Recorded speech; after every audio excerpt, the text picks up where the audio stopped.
رسول اللہ صلی اللہ علیہ وسلم نے فرمایا کہ جو شخص حدث کرے اس کی نماز قبول نہیں ہوتی جب تک کہ وہ دوبارہ وضو نہ کر لے۔ حضرموت کے ایک شخص نے پوچھا کہ اے ابو ہریرہ، حدث ہونا کیا ہے؟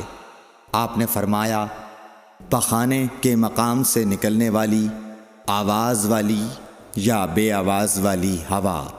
صحیح بخاری حدیث نمبر 135۔ رسول اللہ صلی اللہ علیہ وآلہ وسلم نے فرمایا کہ میری امت کے لوگ وضو کے نشانات کی وجہ سے قیامت کے دن سفید پیشانی اور سفید ہاتھ پاؤں والوں کی شکل میں بلائے جائیں گے، تو تم میں سے جو کوئی اپنی چمک بڑھانا چاہتا ہے تو وہ بڑھا لے، یعنی وضو اچھی طرح کر لے۔ صحیح بخاری حدیث نمبر 136۔ رسول کریم صلی اللہ علیہ وسلم سے شکایت کی گئی کہ ایک شخص ہے جسے یہ خیال ہوتا ہے کہ نماز میں کوئی چیز یعنی ہوا نکلتی معلوم ہوئی ہے۔ آپ صلی اللہ علیہ وسلم نے فرمایا کہ نماز سے نہ پھرے یا نہ مڑے جب تک آواز نہ سنے یا بو نہ پائے۔ صحیح بخاری حدیث نمبر 137۔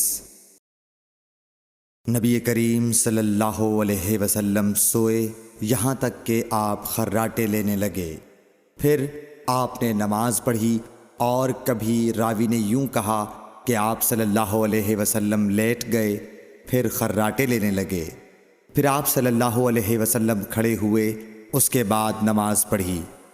پھر سفیان نے ہم سے دوسری مرتبہ، ابن عباس رضی اللہ تعالی عنہ کہتے تھے کہ ایک مرتبہ میں نے اپنی خالہ ام المومنین حضرت میمونہ کے گھر رات گزاری تو میں نے دیکھا کہ رسول اللہ صلی اللہ علیہ وسلم رات کو اٹھے۔ جب تھوڑی رات باقی رہ گئی تو آپ صلی اللہ علیہ وسلم نے اٹھ کر ایک لٹکے ہوئے مشکیزے سے ہلکا سا وضو کیا۔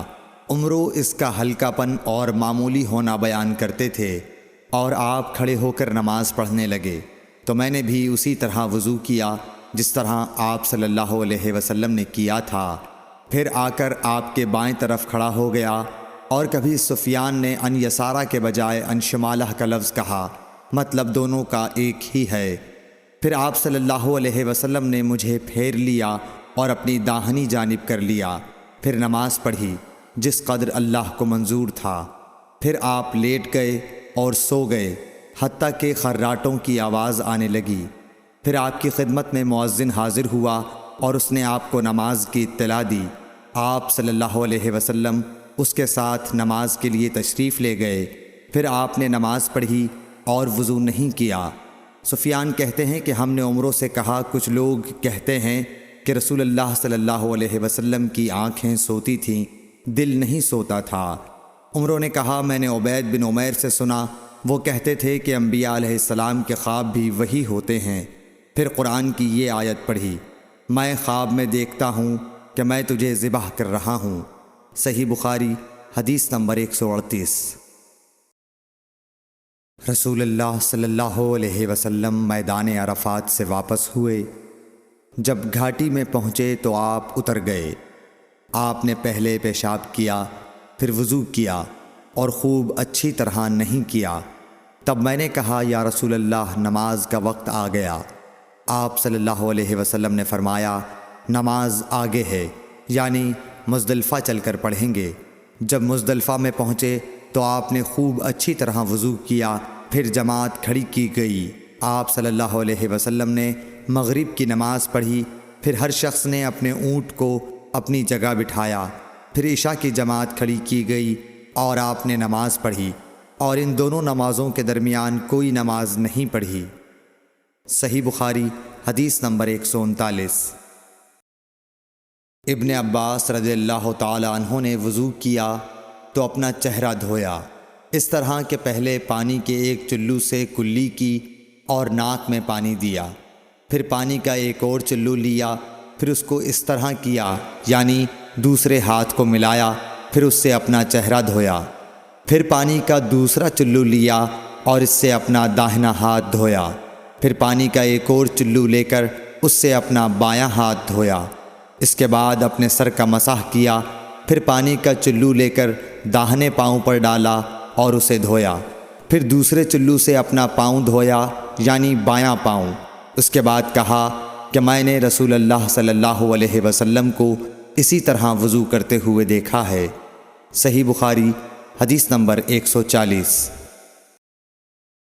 نبی اکرم صلی اللہ علیہ وآلہ وسلم نے فرمایا، جب تم میں سے کوئی اپنی بیوی سے جمع کرے تو کہے اللہ کے نام کے ساتھ شروع کرتا ہوں، اے اللہ ہمیں شیطان سے بچا اور شیطان کو اس چیز سے دور رکھ جو تو اس جمع کے نتیجے میں ہمیں عطا فرمائے۔ یہ دعا پڑھنے کے بعد جمع کرنے سے میاں بیوی کو جو اولاد ملے گی اسے شیطان نقصان نہیں پہنچا سکتا۔ صحیح بخاری حدیث نمبر 141۔ رسول کریم صلی اللہ علیہ وسلم جب قضاء حاجت کے لیے بیت الخلاء میں داخل ہوتے تو یہ دعا پڑھتے، اے اللہ میں ناپاک جنوں اور ناپاک جنیوں سے تیری پناہ مانگتا ہوں۔ صحیح بخاری حدیث نمبر 142۔ ابن عباس رضی اللہ عنہ سے روایت کرتے ہیں، ابن عباس رضی اللہ تعالی عنہ سے روایت ہے کہ نبی کریم صلی اللہ علیہ وسلم پاخانے میں تشریف لے گئے۔ میں نے پاخانے کے قریب آپ کے لیے وضو کا پانی رکھ دیا۔ باہر نکل کر آپ نے پوچھا یہ کس نے رکھا؟ جب آپ کو بتلایا گیا تو آپ نے میرے لیے دعا کی اور فرمایا، اے اللہ اس کو دین کی سمجھ عطا فرمائیو۔ صحیح بخاری حدیث نمبر 143۔ رسول اللہ صلی اللہ علیہ وسلم نے فرمایا کہ جب تم میں سے کوئی پخانے میں جائے تو قبلے کی طرف منہ کرے نہ اس کی طرف پشت کرے، بلکہ مشرق کی طرف منہ کر لو یا مغرب کی طرف۔ صحیح بخاری حدیث نمبر 144۔